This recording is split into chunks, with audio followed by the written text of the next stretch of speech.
السلام عليكم ورحمة الله وبركاته. أهلا بيكم معايا النهاردة في مطبخي معكم شيماء صابر.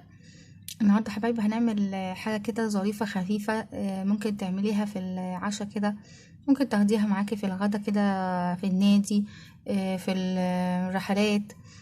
سهلة وخفيفة وطعمها حلو جدا.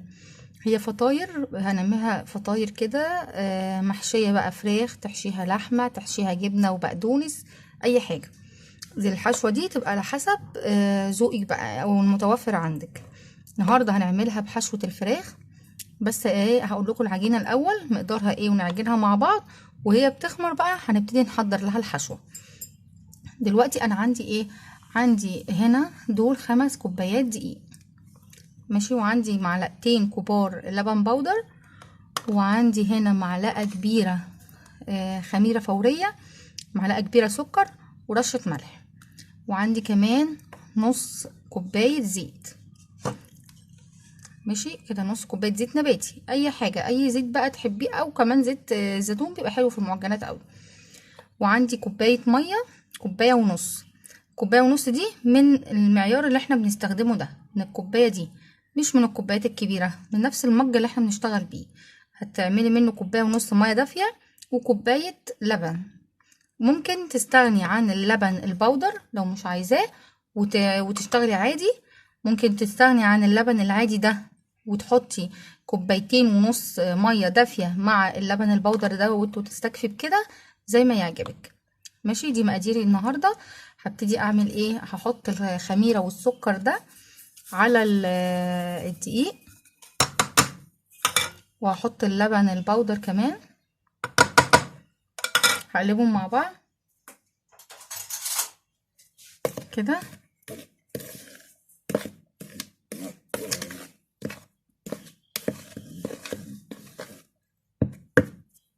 وبعدين هحط الزيت ده الاول،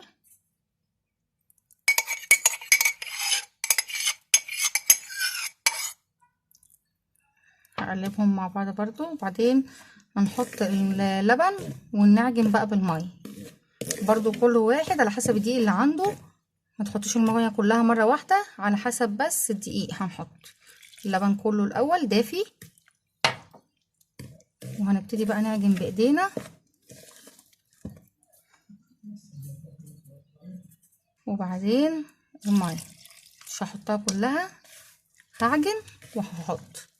ماشي، بس يعني المقدار المظبوط هو كوباية ونص مية مع كوباية اللبن ونص كوباية الزيت. عوزتي تاني شوية ماشي، سبتي شوية مية صغيرين ماشي. خلاص، هعجنهم لغاية لما العجينة تبقى ما بتلزقش في ايدي ولسه طرية، وهرجع معاكم كده. بصوا بقى العجينة بقت عاملة معانا ازاي اهي، طرية جدا وحلوة جدا، ما بتلزقش في ايدي، بس طرية جدا مش ناشفة. عشان لو ناشفة هتبقى معاكي في الاخر لما تيجي تاكلها تلاقيها ماسكة كده، عارفة، مكتلة كده، مش هشة، مش حلوة. فانا دلوقتي اهي هسيبها بقى تخمر في مكان دافي.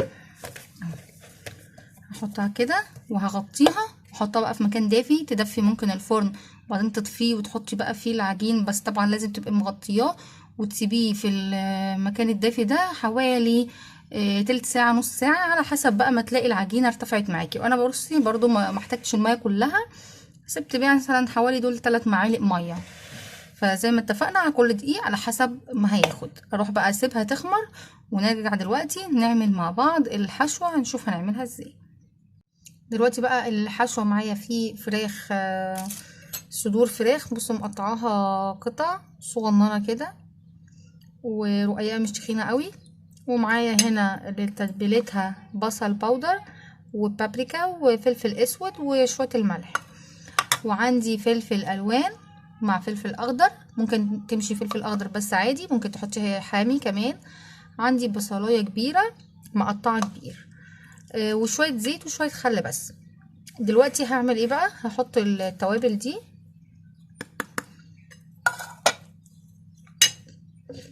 وحبة الزيت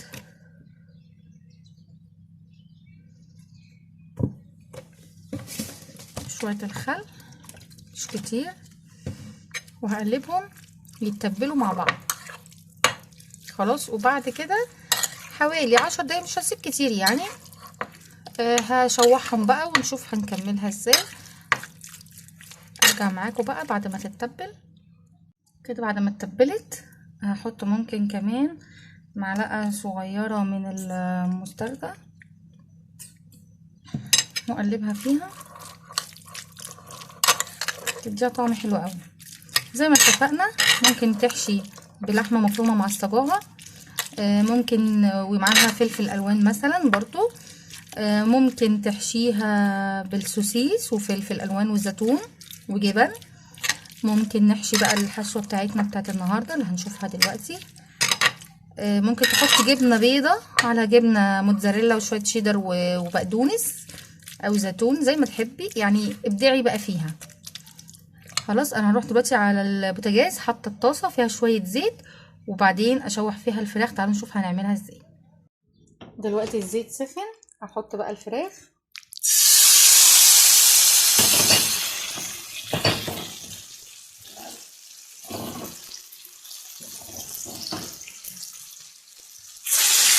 هبتدي ان انا اوزعها كده في الطاسه وما اقلبهاش الا بعد ما تاخد الصدمه، عشان مش عايزاها تنزل ميتها. هسيبها بقى كده لما تاخد الصدمه واللون تحت يتغير شويه، هقلبها ونرجع مع بعض. شايفين اللون بقى عامل ازاي؟ ومفيش ميه نزلت منها ولا حاجه، وناشفه وزي الفل اهي. هسيبها بقى ايه كده ثانيه واحده بس كده تاخد لون خفيف، وابتدي ان انا احط عليها البصل والفلفل.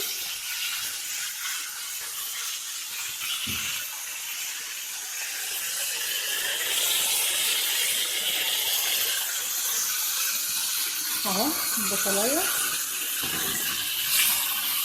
نقلبها فيها. نسيب بقى البصل يدبل سنه بس مع الفراخ، وبعدين نحط الفلفل كده برضو. ممكن احط بقى دلوقتي شويه بهارات فراخ او بهارات الفراخ اللي هي التكه اللي هي الجاهزه اللي في العلب. اي نكهه عندك ممكن تحطيها، هتضيف لها طعم وريحه حلوه جدا.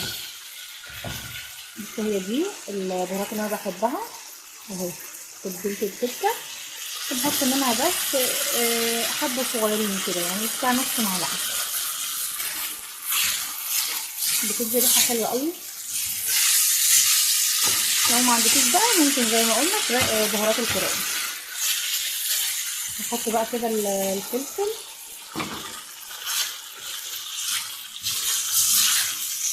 هقلبهم مع بعض كده تقليبه بتاع دقيقه.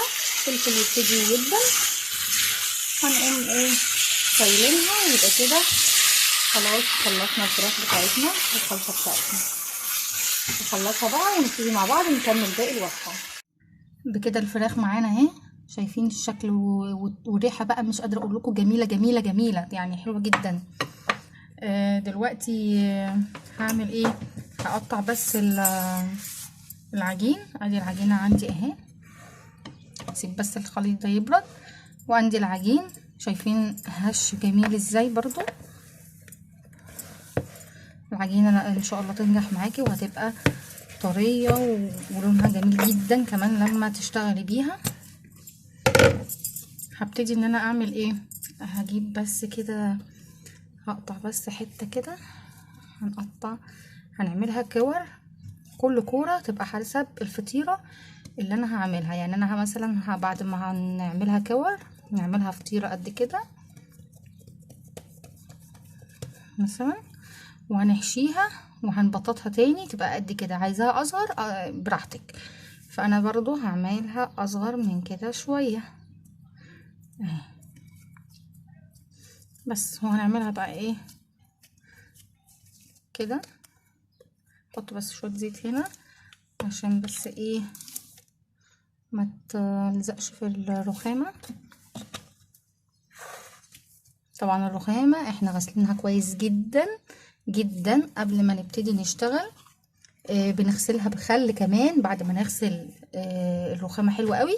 بنمسحها بخل عشان تقتل اي ميكروبات ممكن تكون اتكونت على سطح الرخام. هنعملها كده.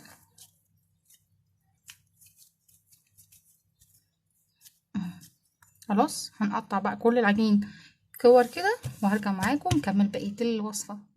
بكده بقى بعد ما كورنا كله عندي هنا برضو هحط مسحة زيت صغننة قوي، وبعدين هبتدي ان انا افرد الكور بقى اللي عندي كده. شايفين العجينة ملساء وطرية حلوة جدا بتتفرد معايا بسهولة.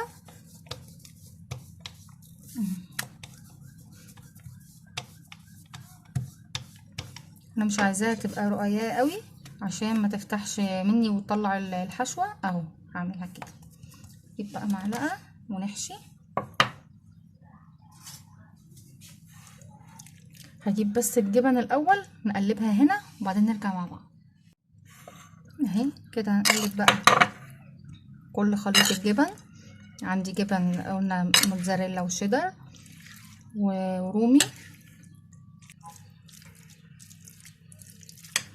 هوريكم بقى ايه احنا فردنا دي اهي. هحط بقى فيها الخليط ده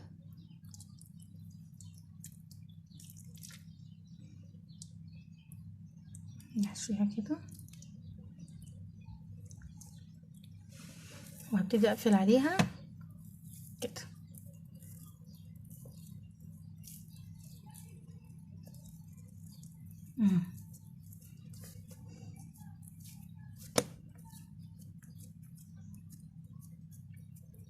خلاص هنقفل كويس قوي كده عشان ما تفتحش مننا، وابتدي ان انا ابطط بالراحة خالص عشان ما تفتحش، ولو فتحت عادي تقفليها كده تاني. خلاص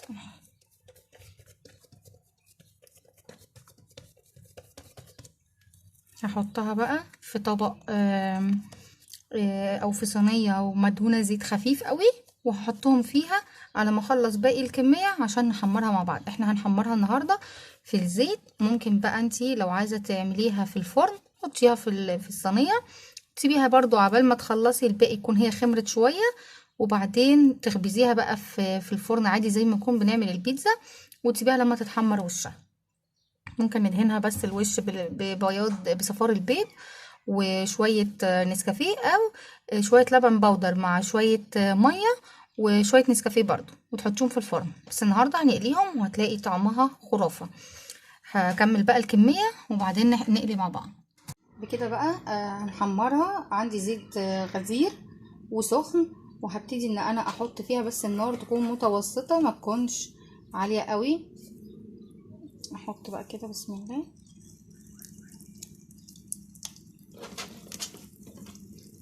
بسم الله.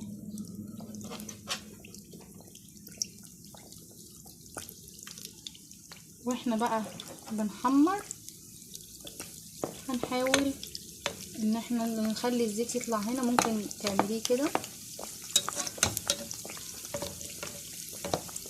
نيجي على الوش كده واسيبها لما تتحمر من ناحيتين، وهقلب من الناحيه ديت على الناحيه التانية لغايه لما تتحمر كلها كويس، وبعدين نطلعها على مناديل المطبخ ونشوف شكلها بقى في الاخر هيبقى عامل ازاي. شوفوا بقى عملنا كميه فطاير ما شاء الله قد ايه، وطعمها حلو جدا، وبديل بقى السندوتشات بدل ما تتبهدل في ايد الولاد. وهتلاقيها من جوه طريه. شايفين القوام بتاعها؟ شايفين الجبنه بقى بتشد جوه جميله ازاي، والعجينه هشه ومورقه وجميله. شايفين؟ وبتبقى من جوه طريه ومن بره ناشفه. بصوا ومقرمشه، طعمها تحفه حكايه. هنروح دلوقتي بقى نقدمها كده ونشوف طريقه تقديم جميله كده ونجرنشها ونيجي مع بعض. بكده بقى اهو حطينا وردة طماطم كده مع شوية خضرة. ممكن تقطعي انت شوية خضرة كده على الوش، ممكن زيتون حلقات بقى او زيتون الاسود زي ما يعجبك بقى. وممكن تقدمي برضو مع الكاتشب وبالهنا والشفا. ولو عجبتك الوصفة ياريت لايك وشير وسبسكرايب اشتراك في القناة عشان يوصلك كل جديد. والسلام عليكم ورحمة الله وبركاته.